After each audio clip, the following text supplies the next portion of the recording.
Là, là, là, j'en fais partie. Voilà, Monsieur Semeni avec nous. Hein. Regardez ce qu'il m'a ramené. Hein. Est-ce que c'est pas gentil ça? J'ai envie de l'ouvrir là tout de suite. Non, je vais ouvrir après. Merci Monsieur Semeni, bonjour. Et bienvenue. Vous allez bien ce matin? Ah oui, en super forme. La vitalité vraiment, au rendez-vous? La vitalité, là, je suis chargé. Je suis chargé. La forme et le punch? La forme et le punch. Toujours, Toujours. toujours, Monsieur Semeni. Toujours. Voilà, ça fait plaisir hein, de vous avoir. Voilà, merci pour la bonne humeur. Alors, quel est l'impact de la nutrition sur les douleurs du dos? On en parle ce matin. L'impact de la nutrition sur les douleurs du dos. Donc, la nutrition peut avoir un impact sur les douleurs du dos, Monsieur Semeni. Oui, effectivement, les spécialistes qui travaillent directement dessus, on les appelle les rhumatologues, on les appelle des kinésithérapeutes. Oui. Il y a encore une autre spécialité, j'ai oublié le nom. Mais ce sont des spécialistes qui travaillent directement sur les pathologies liées au dos. Mais j'ai déjà travaillé aussi avec un kinésithérapeute qui me disait qu'en l'espace de 3 ans, il a eu 213 cas qui lui ont été soumis. Et dans les 213 cas, 95% de ces cas-là c'était lié au travail, à la posture au travail, et 5% aux accidents de la circulation. Mais avec mes études en nutrition, et quand je vais encore l'étudier beaucoup plus, même pour les personnes qui sont venues justement en cabinet, avec une autre manière de voir la chose, je vois le lien avec la nutrition. C'est ce dont on va parler. Justement. Mais déjà, ça, c'est pour donner un aperçu général du fait que, OK, près de 80% des gens qui travaillent ont ce mal de dos-là. Donc, les chiffres sont ahurissants. On reste justement à cause de notre mode de vie, trop longtemps assis. Il y a d'autres modes. Donc, en gros, je vais parler de... En fait, le mal de dos, c'est quoi? Parce qu'il y a 3 régions principales. Il y a la zone du bas, qui est la zone lombaire. Il y a la zone au milieu, thoracique, parce que c'est 24 vertèbres. Le bas, c'est le lombaire. Le milieu, c'est la zone thoracique. Et le haut, c'est la zone cervicale. Donc, je ne suis pas spécialiste, mais il y a des douleurs, disons, à ces différents endroits. Mais aussi, il y a une spécificité, parce que c'est un assemblage de plusieurs matériaux. Parce qu'il y a les muscles, il y a les os, et puis il y a les nerfs. Donc, les douleurs peuvent venir de ces 3 types de tissus. Donc, lorsque ça concerne plus les os, on peut parler d'arthrose, on peut parler d'ostéoporose, on peut parler de fracture, on peut parler de scoliose. Lorsque ça concerne plus les nerfs, le courant électrique, on peut parler de hernie discale, on peut parler de sciatique. Donc, les personnes qui ont la sciatique, justement, ils ont un courant électrique. Donc, ils ont le courant énervé qu'on a installé dans leurs jambes. J'allais vous dire que... le courant électrique, qui se demande à la maison que le courant électrique dans le corps, comment est-ce que c'est possible? De quoi on parle, monsieur Semeni? Non, c'est juste une image, c'est pour, voilà. Oui. Donc, les nerfs sont aussi concernés. Mais quand ça concerne les muscles, il y a l'inflammation des ligaments, il y a les lumbagos, ce sont les noms un peu spécialisés. Mais quand on voit ces douleurs liées à certaines parties du corps, c'est-à-dire les nerfs, les muscles et les os, il y a 4 causes essentielles. La première, c'est la déshydratation. C'est-à-dire qu'il n'y a pas assez d'eau dans le corps. Oui. Et ça aussi en cabinet, les gens qui viennent, et je fais justement une analyse, plus de 90% n'ont pas assez d'eau dans le corps. On est déshydraté. Et quand on n'a pas assez d'eau dans le corps, c'est parce qu'on ne consomme pas assez d'eau. Ou bien on perd beaucoup d'eau. On consomme beaucoup de sel, on consomme beaucoup de sucre, on consomme beaucoup de boissons énergisantes qui nous font perdre aussi beaucoup d'eau. Et on ne ravitaille pas assez. On consomme beaucoup de friture aussi, parce que la friture absorbe l'huile et dit au revoir à l'eau. L'eau au revoir, l'huile vient. Donc, ça a quelques erreurs. Donc, et ça assèche dans les tissus, parmi lesquels ceux du dos. Le deuxième facteur, c'est l'obésité. L'obésité générale, mais plus spécifiquement l'obésité abdominale. L'obésité abdominale est localisée à ce niveau. Au niveau Donc, du ventre, là. Au niveau du ventre. Oui. Donc, la gravité, le centre de gravité, en fait, le ventre proéminent nous tend à aller vers l'avant. Et puis, dans les manipulations du corps, on fait souffrir beaucoup la partie arrière parce que cette partie-ci n'est pas travaillée. Donc, ça tend à aller vers l'avant. Donc, c'est cette partie-ci qui souffre. Donc, ça, c'est l'obésité abdominale. La troisième cause, c'est le faible ratio muscle-graisse. Parce que dès l'âge de 30 ans, lorsqu'on ne travaille pas assez son corps, on perd chaque année 1/4 de kilo de muscle. Oui. Donc, en 4 ans, ça fait combien? Ça fait 1 kilo de muscle qu'on perd. Et dans mes analyses aussi, je fais aussi justement des statistiques. Beaucoup ont un taux de graisse, certains ont un taux de graisse soit qui est équivalent au taux de muscle, et certains ont un taux de graisse qui est supérieur au taux de muscle. Parce que les ratios muscle-graisse, c'est-à-dire on prend le pourcentage de muscle qu'il y a dans le corps, on divise par le pourcentage de graisse. Il y a 4 niveaux. Soit c'est supérieur à 2, soit c'est entre 1,5 et 2, soit c'est entre 1 et 1,5, soit c'est inférieur à 1. Donc, par exemple, moi j'ai le taux supérieur, c'est-à-dire mon taux muscle-graisse supérieur à 2. C'est le meilleur ratio. Donc, mais j'ai remarqué que ceux qui souffrent du mal de dos, c'est ceux qui le ratio muscle-graisse est inférieur à 1 ou entre 1 et 1,5. Donc, ils n'ont plus assez de muscles dans le corps. D'accord. Le dernier, et non des moindres, ce sont les déficiences nutritionnelles. Parce que c'est une armure. C'est une armure, un peu comme un mur, quelque chose comme ça. Il faut qu'il y ait les matériaux suffisants. Il faut qu'il y ait du calcium. Il faut qu'il y ait la vitamine D. Il faut qu'il y ait du phosphore, qui est le deuxième minéral dans le corps après le calcium. Et d'après mon étude aussi en cabinet, chez les personnes qui avaient mal au dos, j'ai fait justement ces statistiques. 88% des personnes sont déficients en vitamine C.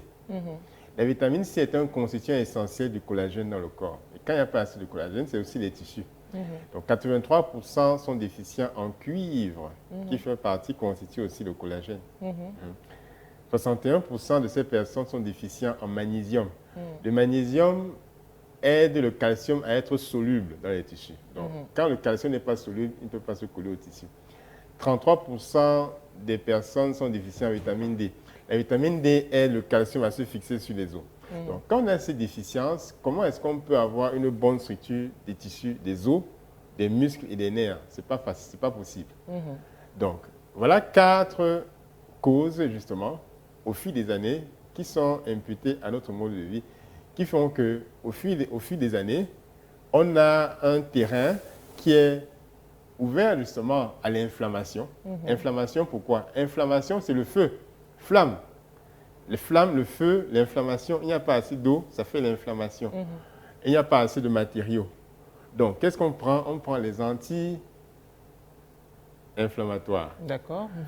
Pour baisser la douleur. Donc, on prend ça pendant des années, mais parce qu'on ne touche pas, on ne résout pas le problème à la cause, justement, ça reste et puis ça aboutit vraiment à, même souvent à des fractures et on porte la canne un peu plus tôt que prévu. Donc, voilà 4 grandes causes, justement, du mal de dos qui sont liées à la nutrition parce que c'est en nourrissant les muscles, en nourrissant les nerfs, en nourrissant les os, qu'on peut avoir une structure solide. Mais pas seulement, hein, parce qu'il y a aussi le travail sur la partie abdominale, les muscles du ventre, les abdominaux, qu'il faut aussi faire chaque jour. Oui. Voilà qui est dit, Monsieur Siemeli. Quelque chose à rajouter peut-être? En gros, hein, en définitive, avec ces éléments, on peut dire, OK, qu'est-ce que je devrais donc faire pour limiter la tendance, pour prévenir ce mal de dos qui est en train de m'attendre à l'horizon là-bas? Donc, ou même qui est déjà là? Oui, ou qui est déjà là. Oui. Comment je fais pour limiter les dégâts au cas où ce mal de dos là est déjà là? Il y a la consommation d'eau. Parce que la douleur, quand le sang, c'est déjà l'inflammation qu'il a. Il faut donc faire partie de l'inflammation, le feu. Il faut éteindre le feu. Les flammes. Il faut éteindre les flammes. Il faut appeler les pompiers. Donc, les pompiers, c'est quoi? La nutrition. D'accord. Donc, tout ce qui aide à réduire le feu, il y a l'eau d'abord, il y a les aliments anti-inflammatoires et par exemple, il y a le curcuma, voire le curcuma avec le poivre. parce que le poivre multiplie par 10 la puissance d'action du curcuma dans sa version anti-inflammatoire. Okay. Donc, il y a ça. Il y a des composés ananas-gingembre. L'ananas, surtout le centre de l'ananas, la tige, là, contient une substance anti-inflammatoire puissante qui lutte contre l'inflammation, qu'on s'appelle la bromelaine. La partie dure, là. La partie dure de l'ananas. Qu'on a souvent tendance à jeter. Hein.